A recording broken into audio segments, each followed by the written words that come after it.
Assalamu alaikum wa rahmatullahi wa barakatuh. This record, I'm choosing the most letters that I see the student kind of struggle with to differentiate between when they are speaking or reading Arabic language. So first two, I chose ta and ta. Ta, ta, ta, and ta. And I want you to remember with ta, you close both your jaw and there is air coming out. But with the ta, in reality, yes, the jaw is closed fully, but there is no air coming out at all. And just the front of your tongue pushing the back of your front teeth, pushing, nothing more. So look at me, I'm going to read the ta and see the difference. طارق, طريق, بطريق, مطرقة, بطل, باطل, بط. Look at the ta. تارك, تراب, بتر, فاتر, دفتر, تكبر, زعتر, بنت. طارق, تارك, طريق, تراب, بطريق, بتر, مطرقة, فاتر, بطل, دفتر, تكبر, باطل, زعتر, بط, بنت. So see the difference, it's so much there. So just focus how and where you generate this letter. Then the letter da and da. Da and da. So this letter, I told you before, Arabic speaker agreed to disagree on this letter. So again, in Iraq and Gulf countries, this letter literally sound like the. But most of other Arabic country, they pronounce it like da. So it's like huge push from the tongue on your upper palate. And it look like this letter cannot come without the both side of your tongue feeling it. Da, da. But this, da, da.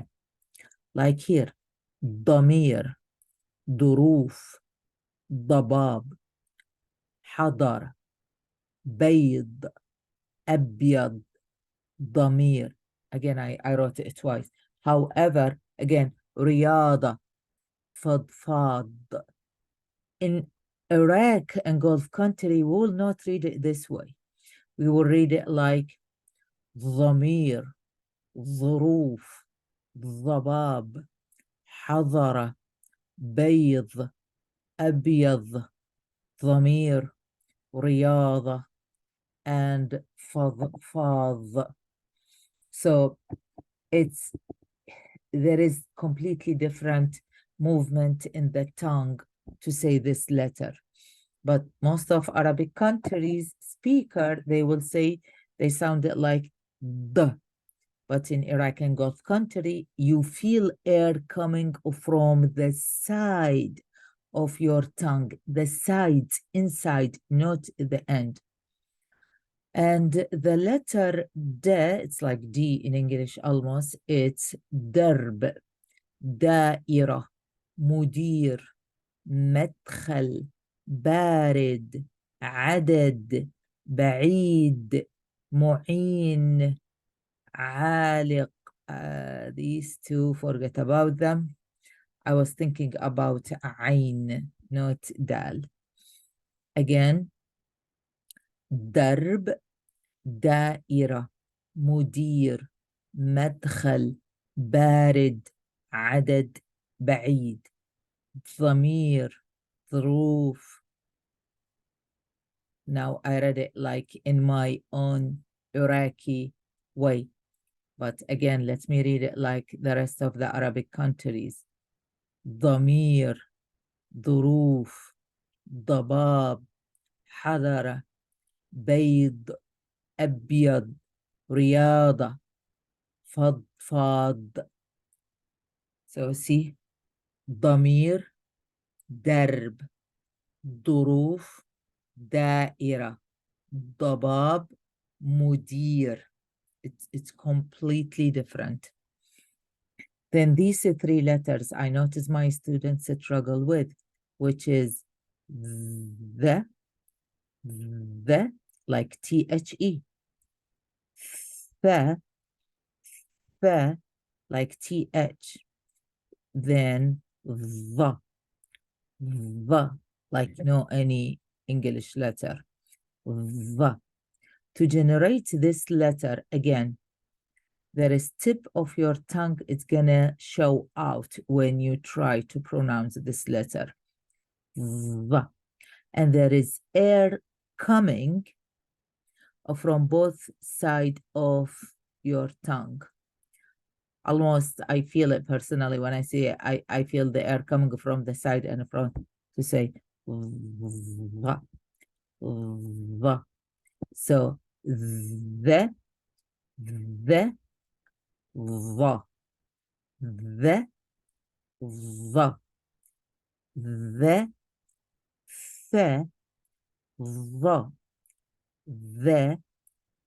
the, the, like ذئب, ذنب, مذهب, ذهب, كذاب, مذاق, عذاب, بذور.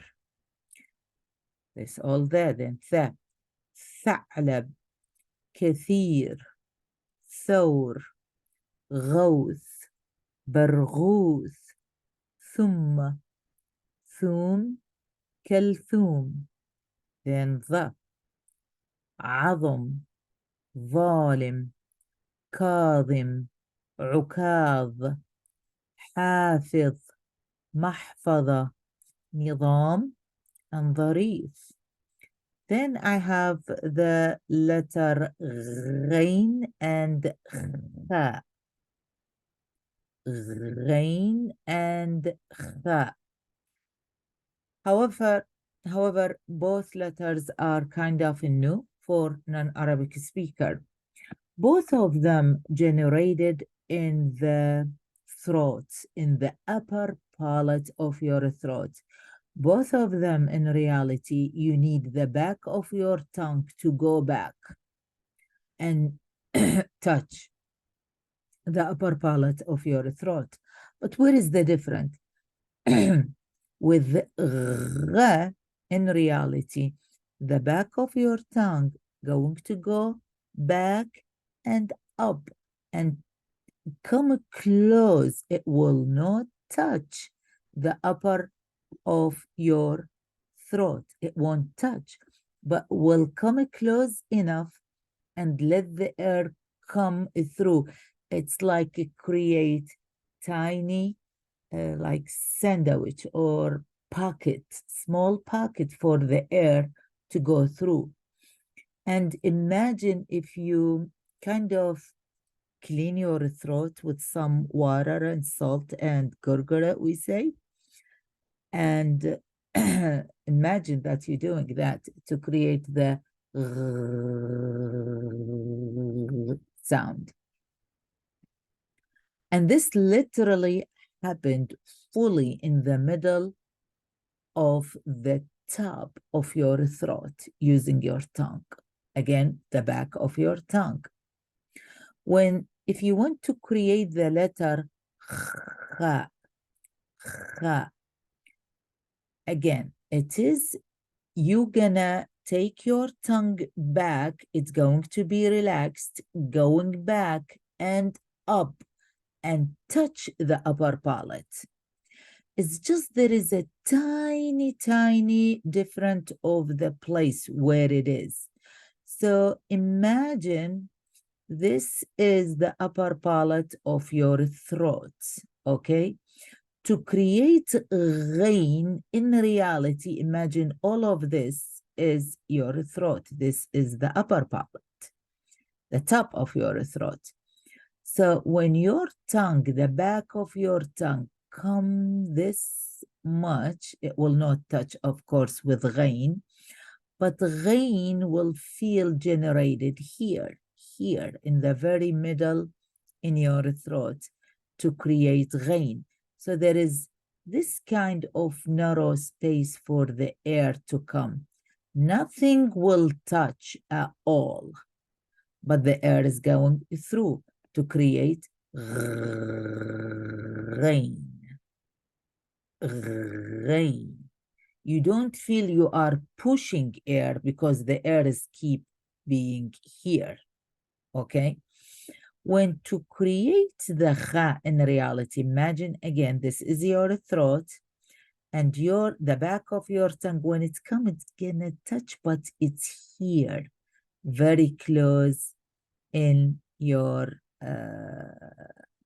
the beginning of your throat. So it's like here in the throat, the top of your throat, and you will feel air, it's going up to say, and here,